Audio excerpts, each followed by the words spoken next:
But Reza, you have not been back to Iran in nearly 50 years, half a century. What would it mean for you to go back? The whole world. Look, I've never felt detached from my homeland. I've always been in touch with my fellow compatriots, literally on a daily basis, in various ways. And, you know, as time went by, and we all now have a step to take back and look at the perspective of things, where Iran was going, where it happened since then, and where can we go from here. There's a whole host of experience that we have all gone through. And now we have a pretty good picture of where we want to be. We know Reza, exactly what we want and what we don't want.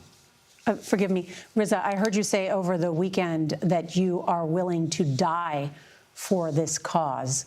What does that mean? Yes. But look, the first time I was ready to die for a cause when I volunteered to join the Iranian Air Force during the Iraqi attack on Iran and the breaking of the Iran-Iraq war, when the revolutionary government of Khomeini was already in place. My patriotic duty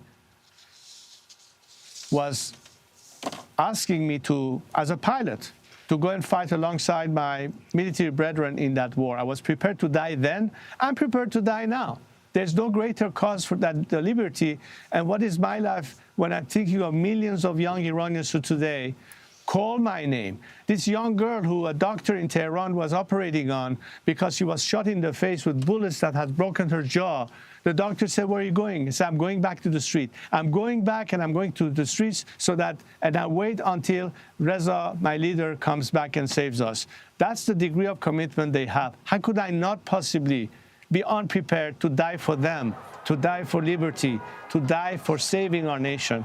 I'm prepared to do that.